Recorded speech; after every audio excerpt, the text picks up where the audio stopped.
அதுதான் சொல்றேன். இப்ப சுந்தர்ஜி வடிவெல்லாமே இப்ப மக்களுக்கு என்னன்னா பரவாயில்லையே அப்ப எங்க படத்தை பூரா பின்னால் நாங்க என்னென்ன படம் பண்ணுங்கிற பூரா பாக்குறாங்க. கைப்புள்ளில இருந்து எல்லா இதுல இருந்து வீரபாகல இருந்து பார்த்துட்டு வராங்க. எல்லாம் நகரத்துல இருந்து பார்த்துட்டு இதுல வந்து பல வேஷங்கள் பல விஷயங்கள் எல்லா மக்களுக்கு நல்லா தெரியுது. இவங்க 2 பேரும் சேர்ந்தா மக்களை ரசிக்க நம்மளா சிரிக்க வைப்பாங்கன்னு ஒவ்வொரு குடும்பமும் ரொம்ப ரசிச்சு எதிர்பார்த்து அப்படியே குளவரியில் உட்காந்துருக்காங்க.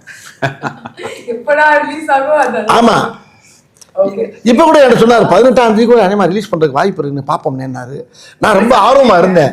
அப்புறம் இல்லைண்ணே நம்ம 24 பண்ணிடுவோம்னாரு. டபக்குன்னு இறங்கிடுச்சு.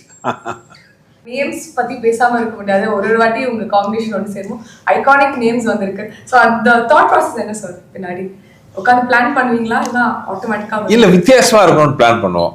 அது அண்ணா அவரோட ஐடியாவோட வருவாரு. உட்காந்து பேசி வந்து ஏன்னா ஒரு கேரக்டர் சீன்கிறது